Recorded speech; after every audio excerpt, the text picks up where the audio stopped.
परम शांति बापूजी आपका स्वागत है। आज मेरा जो क्वेश्चन है कि हर जन्म में चेहरा क्यों बदल जाता है। अगर व्यक्ति सेम है, आत्मा सेम है, तो चेहरा भी हर जन्म में सेम होना चाहिए। तो ये चेहरे बदल जाने का, रूप रंग आकार, हाइट, बॉडी वेट सब बदलने का कारण क्या है? देखो, आत्मा जो मनुष्य को शरीर धारण करती है ना, तो मनुष्य का रूप रंग आकार मतलब शरीर पूरा क्यों हर जन्म में अलग होता है। तो हर जन्म में जो कर्म होता है, कर्म जब संचित कर्म तुम्हारे कारण शरीर में रिकॉर्ड होता है, तो संचित कर्म अगर अच्छे हैं तो अगले जन्म में तुम्हें रूप रंग आकार अच्छा मिलेगा। शरीर में, मनुष्य शरीर में रूप रंग आकार अच्छा मिलेगा। और अगर तुम्हारे ये इसी जन्म में समझो कि कोई इंसान 60 साल 70 साल ऐसा गलत काम करता है, तो उसका कारण शरीर में डेफिसिट होता है, नेगेटिविटी आती है, थोड़ा ब्लैक ओरा बनता है। ब्लैक ओरा बनता है तो सूक्ष्म शरीर भी ब्लैक बनता है। तो कर्मों के हिसाब किताब से सूक्ष्म शरीर थोड़ा काला बनता है। तो जब दूसरा जन्म में वो जाएगी तो उसको थोड़ा ब्लैक बनेगा।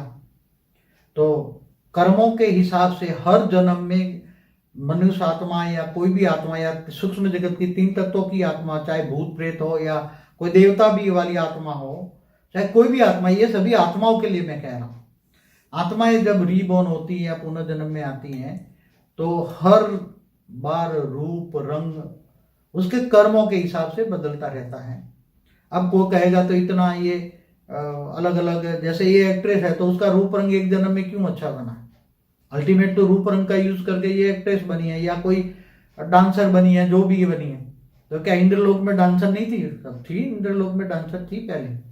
तो अभी भी यही इंद्रलोक की जो मेनका थी, रंभा थी, वो कहाँ जाएगी? सब डांसर बदी पूरी थी तो कहाँ जाएगी? धरती पर आएगी ना। वो तो आएगी तो वो एक्ट वही करेगी जो उसके संस्कार, उसकी आत्मा में रिकॉर्ड पड़ा है, नाचना गाना कूदना ये सब।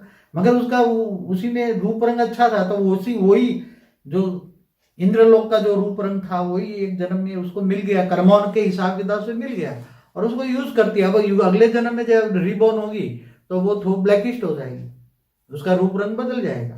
तो कर्मों के हिसाब से एक जन्म में कोई मल्टी मिलियनर बन जाता है, क्यों? एक ही जन्म में, थोड़े समय में, 10-20 सालों में इतना पैसा कमा लेता है। तो कहां से? तो अनेकों जन्मों का संचित अच्छे कर्म उसके एक साथ में फल दे जाता है। उसका भाग्य एक साथ में फल देता है, और भाग्य इतना फल देता है तो बहुत पैसा कमा लेता है। मगर जब वो पैसे को संभाल नहीं सकता, अगर अच्छे काम में लगाए, अच्छे कर्म में लगाए, तो वो दोबारा भी अच्छे कर्म बना सकता है, अच्छा भोग भोगता है। मगर कई बार वो पैसे नहीं टिकते। तो ये कर्म की थियरी है, और कर्म के हिसाब से रूप रंग धन वैभव सब कुछ बनता है। ये इसलिए हमारी थियरी ऑफ कर्म पे वीडियो देखिए, डिटेल में बहुत बताया मैंने उसमें। चलिए बापूजी, ये तो बात समझ में आ गई कि कर्मों के फल के अनुसार ही भाग्य भी बदलता है, और शरीर का आकार और बॉडी और रूप रंग सब कुछ बदल जाता है। जन्म का जगह भी बदलती रहती है, कभी अफ्रीका माता पिता भी बदल जाते हैं। हाँ, अफ्रीका में निग्रो भी बन सकते हैं। तो वो आत्मा के कर्मों के ऊपर डिपेंड है कि कर्म बंधन किससे जुड़ा था। जहाँ कर्म बंधन जुड़ा है उसी के पास जाना पड़ेगा। अगर हमने हमारे कर्म बंधन हमने ऐसे लोगों से जोड़ के रखे हैं, तो अगर वो नर्क में जाने वाले तो फिर हमें भी वही नर्क में खींचेंगे। तो कहते हैं ना कि बुरा करने वाले के साथ दोगे तो बुरा तो आपका होगा ही होगा।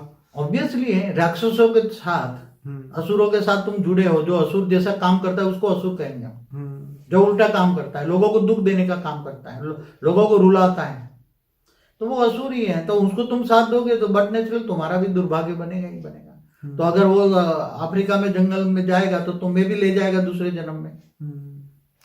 तो यही कई बार ऐसा दिमाग में आता है कि ये लोग कहाँ से आ गए। कहीं अभी भी कुछ भारत के आसपास ऐसे आइलैंड है जिसके अंदर जो मनुष्य अभी भी है वो कभी बाहर की दुनिया से उनका कभी कांटेक्ट ही नहीं हुआ। अभी भी वो जंगली टाइप ही वो लोग रहते हैं।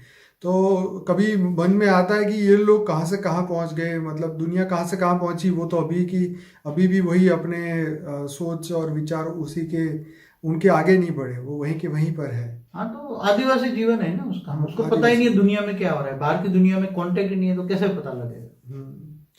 तो शायद चलो वो अपनी दुनिया में मस्त है, पर बात यही है कि कर्म का फल जो है हर जन्म में हर आत्मा के साथ रहता है, वही प्रारब्ध बन के जो है हर आत्मा के साथ में जाता है।